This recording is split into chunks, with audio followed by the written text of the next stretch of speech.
Friends, എന്തൊക്കെയുണ്ട്? ഉച്ചയൂണൊക്കെ എല്ലാവരുടെയും വീട്ടിലെ ആയോ? നമ്മുടെ വീട്ടിൽ ഉച്ചയൂണിന് നമുക്ക് എല്ലാവരും കൂടെ ഒരുമിച്ചിരുന്ന് വീഡിയോ കാണുന്ന എല്ലാവരോടും ഒരുമിച്ചിരുന്ന് നമുക്ക് അവരുടെ വീട്ടിൽ എടുത്തിട്ട് ആഹാരം കഴിക്കാം. ഉച്ചയൂണിന് നമ്മുടെ വീട്ടിൽ ചോറിന്ന് എടുത്ത് വെച്ചു. അത് കഴിഞ്ഞിട്ട് ഇത് കക്കയിറച്ചിയാണ്.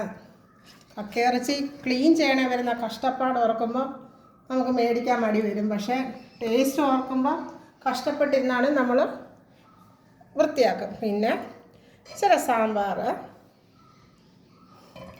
നമ്മുടെ മോദയായിരുന്നു. മോദ ഇന്ന് മേടിച്ച് അതിനകത്തുനിന്ന് കുറച്ച് 2-3 പീസ് എടുത്ത് വറുത്തു.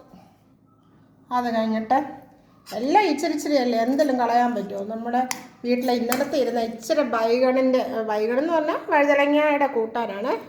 ചോറിന് ചപ്പാത്തിക്ക് വെച്ച സബ്ജി എന്ന് പറഞ്ഞാൽ ഒരു കറി, ഒരു പെരളം പോലെ, അതാ ഹിന്ദിക്കാർ നോർത്ത് ഇന്ത്യൻസ് പറയുന്നത്.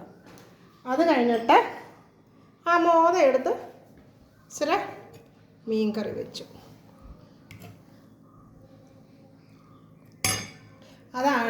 ഇതാണ് നമ്മുടെ ഉച്ചക്കത്തെ ആഹാരങ്ങൾ. കക്കയിറച്ചി, മീൻകറി, സാമ്പാർ, മോദ വറുത്തു, ഇച്ചിരി സബ്ജി. ഇതാണ് നമ്മുടെ ഉച്ചക്കത്തെ ആഹാരം. അപ്പം ആരൊക്കെ ഈ ചാനൽ കാണുന്നു അവരെല്ലാം സബ്സ്ക്രൈബ് ചെയ്യുക, സപ്പോർട്ട് ചെയ്യുക, ഷെയർ ചെയ്യുക. കമൻറ്റുകൾ എന്തെങ്കിലും ഉണ്ടെങ്കിൽ നെഗറ്റീവാണേലും പോസിറ്റീവാണേലും അതിനകത്ത് അറിയിക്കുക. Okay, by.